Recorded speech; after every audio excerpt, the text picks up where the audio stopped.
Des canards trop bizarres. Texte Cécile Castellocci. Illustration Sarah Varon.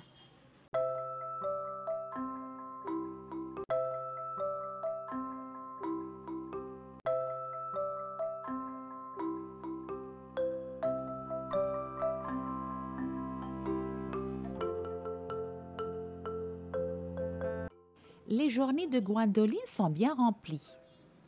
Étirement, posture de l'oiseau. Série d'abdominaux quotidiennes. Des cancans pour une tonalité parfaite. Et enfin de la natation. Le matin, elle fait des longueurs dans la mare, avec un objet sur la tête. Et pour garder une position idéale, toujours une tasse de tisane d'églantier. L'après-midi, il va en ville faire ses courses et se dirige vers l'allée 6 où il y a de la nourriture spéciale canard, comme tous les autres canards, mais aussi de la sauce à la mangue. À l'épicerie, Félix, l'épicier, un canard très bien. Merci Gwendoline, je suis ravie d'avoir enfin trouvé une amatrice pour cette sauce. Gwendoline toujours fait la pointe. À la mercerie, Emma, la caissière, une canne formidable. De la toile de jute, robuste comme tous les autres canards. Qu'est-ce que tu vas faire avec ces carrés de tissu, Gwendo? Un nouveau projet? Tu vas commencer un patchwork? À la bibliothèque. Max, le bibliothécaire, un canard super. Une histoire des canards célèbres, comme tous les autres canards. Mais aussi les mystères des canards, les aventures spatiales des canards et les amours des canards. Livres poussiéreux et chiffons. Quel plaisir de voir ces livres sortir à nouveau. Personne ne les avait empruntés depuis des années. Et puis, Gwendoline rentre chez elle à vélo. Elle ne vole jamais, bien qu'elle soit dans une excellente condition physique. Elle aime habiter près de la ville, mais pas trop près. Gwendoline aime être seule. Chaque soir, Gwendoline se prépare un bon dîner, lève les yeux vers le ciel et fait un vœu à la première étoile qui apparaît. Elle connaît ses constellations évidemment. Son vœu est toujours le même. Elle souhaite que jamais rien ne change dans sa belle vie. Un jour, Gwendoline remarque quelque chose d'étrange. Quelqu'un emménage dans la maison à côté. Le nouveau voisin dispose toutes sortes de sculptures et de choses à la fois modernes et étranges. Après quelques jours, il semble évident que ce nouveau canard s'installe. Horrible grincement qui pourrait être de la musique. Cabane avec des fenêtres peintes en noir. Vitres cassées. Vieux fauteuils qui sont mauvais. Mini télescope. Poulets géants en carton. Mauvaise herbe en pot. Et un cheval de Troie. Gwendoline se félicite d'être un oiseau aimable. Elle est bien décidée à voir le bon côté des choses. Le moment est venu de rencontrer ce nouveau canard. Gwendoline inspecte le nouveau voisin. Il prend le soleil dans son jardin, bien sûr. Plumes de couleurs bizarres, plumes de travers, plumes pas bien lissées. Poliment, il ignore toutes ces bizarreries. Bonjour. Je m'appelle Gwendoline. Vaisselle sale. Oust! Moi, c'est Elvis. Ce canard est un grossier personnage.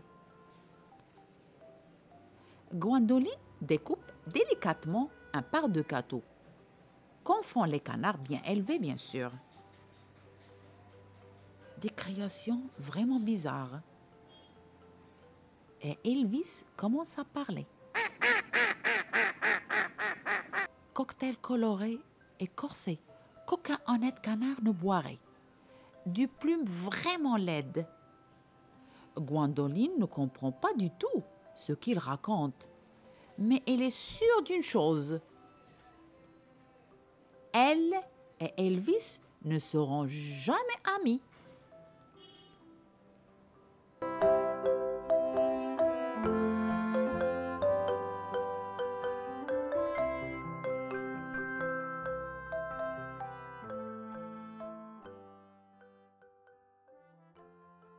Gwendoline préfère ne plus le revoir. Elvis n'est pas son genre de canard. Salut de la main, dans sauvage. Qu'est-ce qui se passe ici? Pourtant, tous les matins, Elvis salue Gwendoline pendant sa séance d'entraînement. Et puis, il y a son étrange façon de nager. Éclaboussure sur les chaussures de Gwendoline.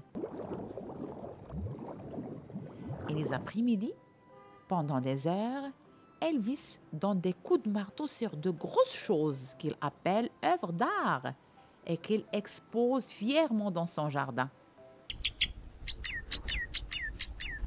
Bon, pense Gwendoline, c'est bientôt l'hiver. Elvis va bientôt migrer vers le sud. Gwendoline a souvent pensé s'envoler vers le sud, mais il ne l'a jamais fait, préférant le calme de sa mare pendant l'hiver. Comme tous les ans, Gwendoline regarde les autres canards s'envoler vers le sud. Vus d'en bas, ils sont si puissants, si beaux. Elle est chaque fois tentée de les rejoindre, mais elle ne le fait jamais. L'année prochaine, je partirai avec eux. Quand le dernier canard disparaît, Gwendoline soupire. Sa journée peut commencer. Et là, une surprise l'attend. Elvis.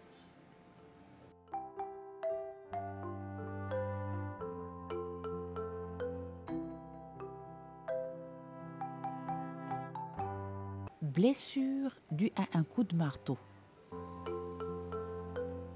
L'hiver, tous les matins, Gwendoline fait sa séance d'entraînement, bien au chaud dans sa salle de bain.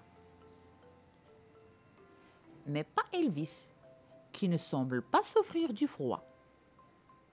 Gwendoline affronte le froid juste une fois par jour pour admirer les étoiles.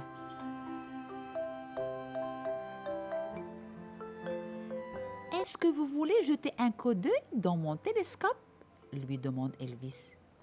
Venez voir. Comme Gwendoline fait partie des canards bien élevés, il ne peut pas dire non. C'est la première fois qu'il voit une étoile de si près. C'est magnifique!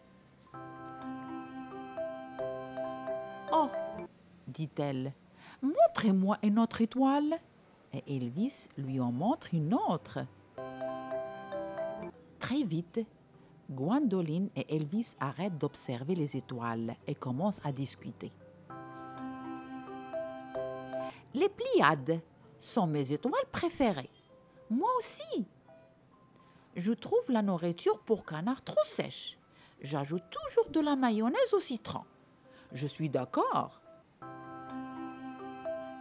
J'ajoute de la sauce à la mangue. Félix, l'épicier, en commande spécialement pour moi. J'aime la sauce et j'adore les mangues. Vous connaissez le livre « Une histoire des canards célèbres » ? Une histoire des canards célèbres ? Tellement ennuyeux. Elvis n'est peut-être pas si horrible après tout. Tout au long de l'hiver, Gwendoline et Elvis déjeunent ensemble, tous les jours, et observent les étoiles chaque soir. Croquettes pour canard, mayonnaise au citron, sauce à la mangue. Et bien qu'ils soient très différents, elles voient la plupart des choses de la même façon. Gwendoline et Elvis parlent de tout. Et parfois, ils n'ont pas besoin de se parler. Quand les autres canards rentrent de leur séjour dans le sud, Gwendoline et Elvis sont devenus inséparables. Et Gwendoline a quelque chose qu'elle n'a jamais eu avant. Gwendoline a un meilleur ami. Elvis n'est pas un canard comme les autres. Quand elle est nerveux, il parle très vite. Il n'est jamais à l'heure. Mais Gwendoline s'en moque. Elvis est comme ça. Un jour, alors qu'ils se promènent en ville après avoir fait leurs courses, Gwendoline et Elvis surprennent une conversation entre Félix, Emma et Max. Le café de Flora. Regarde ce canard, il est trop bizarre. Ne les écoute pas.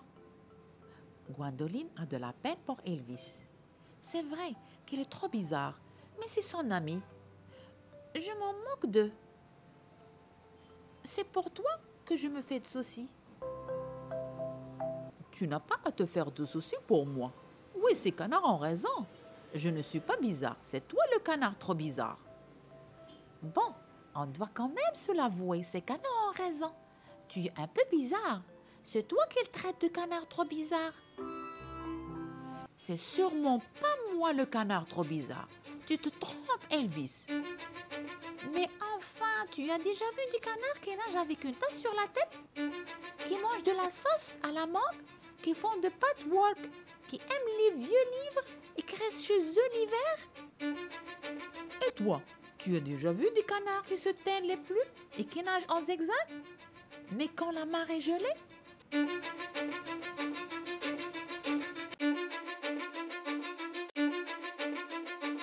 Je m'en fiche de ce canard. Je n'étais même pas son ami. C'était juste pour faire une bonne action. Il avait tellement besoin de compagnie. Gwendoline est furieuse et ne sort pas de chez elle pendant 3 jours. Elle n'aime pas être en colère. Ça l'a contrariée. Même la tisane d'églantine ne la calme pas. Marche nerveuse, malaise général, tic nerveux. Le 4e jour, Gwendoline décide de reprendre sa vieille routine. À 7 heures, la natation. De belle longueur. La tasse ne tombe pas une seule fois. Une belle victoire personnelle. Mais personne avec qui la partager. 8 heures, des cancans, des chants, mais personne avec qui chanter. 9 heures, posture de l'oiseau. Battre les ailes comme jamais, mais personne pour la chronométrer. Puis c'est l'heure des courses. Elle va chez Félix, faire quelques provisions. Oh, une belle sauce aux fruits, mayonnaise de luxe.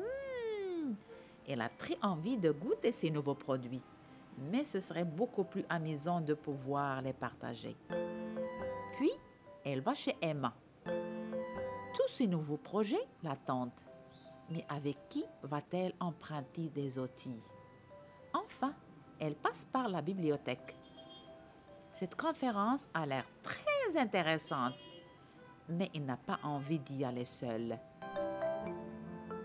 Dans sa vie d'avant, avant Elvis, Gwendoline était parfaitement heureuse. Maintenant, tout lui semble ennuyeux. S'il ne peut pas le partager avec Elvis. Gwendoline songe à appeler d'autres canards de sa connaissance.